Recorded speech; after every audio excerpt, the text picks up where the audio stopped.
Let's talk about the Ledger Nano X. This is a crypto wallet where you can store things like Bitcoin and Ethereum and many others in a secure way off of exchanges. You'll have access to your private keys, and it's a convenient and easy product to use. And now if that all sounds confusing to you, if you don't understand it, do not worry. This video is for beginners like me in the crypto space, so stick around. We'll go through my thoughts on this, the process, and what you need to consider about the Ledger Nano X.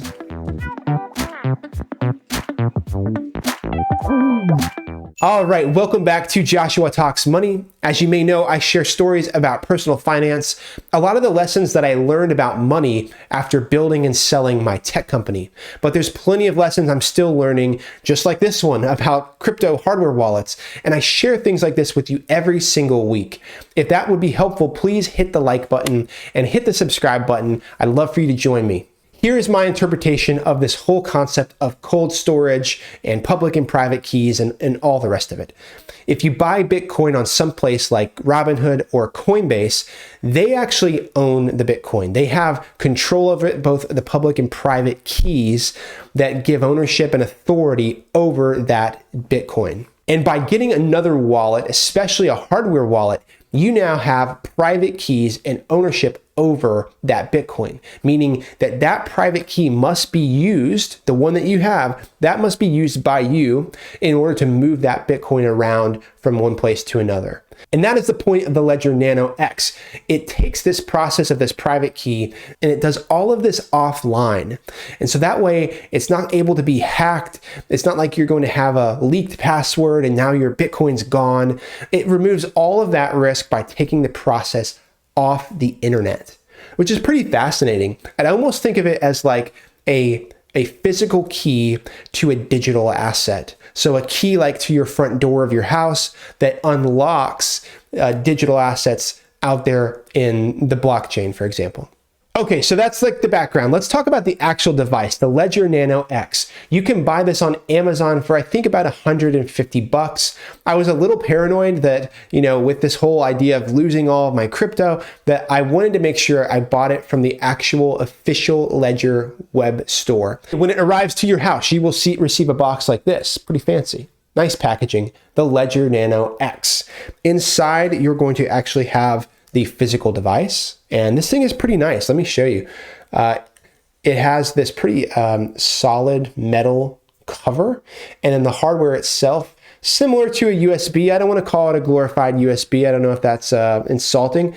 But yes, it's effectively the size of a thumb drive. And it looks pretty good. You'll also have some instructions here. And then you're going to get several of these little seed phrase recovery sheets, which we'll talk about in a moment. It also comes with a cable, which is a USB to USB-C. And if you have, for example, a MacBook that does not have those types of inputs, you're going to need an adapter, which is what I needed. All right, let's talk about the process of setting up this Ledger Nano X. You'll plug it into your computer and it will come on, and you will start with going to the website, ledger.com/start. The website is going to prompt you to download their software called Ledger Live. And I am in the software development space, and this product is really beautiful and easy to use. I'm going to show you the screens of the onboarding flow right now. Okay, so once you download Ledger Live and you launch the application, you'll see these screens, access your crypto, and this really talks about some of the value proposition of why you would use this ledger in the first place. Own your private key. So here you're going to see that owning this private key is essential to protecting and having authority over your crypto. The next slide here says stay offline. And we talked about this. The reason you want to remove yourself from risks online, you can do that by setting up this device and having your private key stored offline. Once all that's set up, you're going to be able to validate transactions. It's actually really cool. You're going to see all the things that take place in and out of this wallet when you send and receive crypto. All right, so this screen was really interesting to me. It actually says, hey, you're going to need about 30 minutes. So take your time.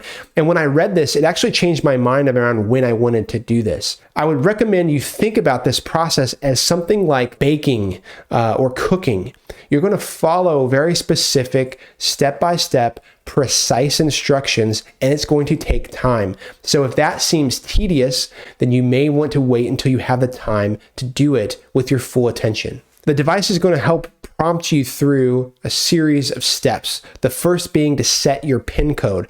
And right there on the physical device, you have the buttons to tab through numbers, kind of move forward and backward, confirm.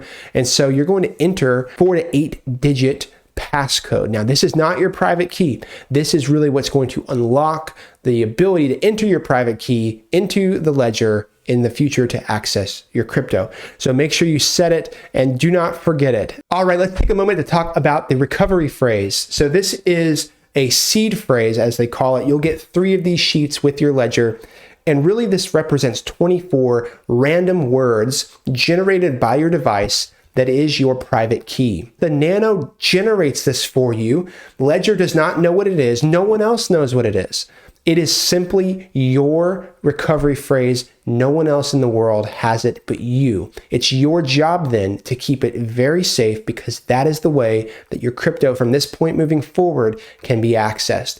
If you lose this, if you forget this phrase, you are done. That money is gone forever. This is the most tedious part of the process. You will start this process. The Nano will generate word number 1. You will then write it down on the sheet in number 1. Then you'll hit continue. And this will generate word number 2. And you will do this 24 times, which takes a while. And obviously you want to go slow to make sure that you don't mess this up. And then you actually have to confirm that. And when you confirm that, you go through all 24 words. But what happens is the Nano generates several words, which you have to toggle through and then confirm the right one from a collection. And you may have seen this when you're applying for a loan or something where, hey, what street did you grow up on? And there's 3 phony streets and then the one you actually recognize. That's the process of confirmation of the seed phrase when you go back through all of those words. So once you've done that, you're pretty much ready to get started. What's really cool is they decided to put this quiz into the onboarding flow. And I think that was an interesting product decision to have them make sure you are well aware of what you just did and the concepts. It's really important that you grasp these concepts and you embrace this stuff so that you know how to proceed and to be safe and to make sure that your Bitcoin and other crypto is protected. Okay, and the final step is they're going to basically run a quick check to make sure that this device is genuine. As we mentioned, you've bought it from a genuine place, so that should all be good. And you'll end up on the dashboard here of Ledger Live. So then you are prompted to add an account or add a type of crypto. I went ahead and added Bitcoin, as you can see here. And then I navigated over to the left side menu and clicked receive. And I won't go through the full process here. I'll probably do another video about sending crypto from a place like Coinbase over to your ledger. But for now, I'll just tell you that I hit the receive button. It threw up a QR code. I jump over to Coinbase. I scan that QR code to get the public key, and then I go ahead and send, I think I sent $5 to that address. And within a few minutes, actually, over on Ledger Live, I could see the transaction. I could see my balance of Bitcoin increase. And now I've successfully moved that crypto over from the public exchange to my cold storage wallet. And now I have ownership and control over it from this point forward. A few things I would recommend is watch some videos from Ledger themselves. I'll link a couple in the description. They're super helpful. They're very informative and concise, and they'll give you some background on what you're getting into. I'd also say with the recovery phrase, make sure you write down that recovery phrase several times, and you can actually purchase something like a titanium plate where you literally stamp these words into this physical, non-perishable place and store that somewhere safe, somewhere like a safe or another place where you know that it's not going to be easily stolen or accessed. Okay, so I hope this was helpful for you. Leave me a comment and let me know, do you have a hardware wallet for your crypto? If there's anything else you would like to learn on this topic, let me know, because I'll have to go learn it first, and then we will share what I've figured out right here. Until the next time, thanks so much for watching, and I will talk to you soon.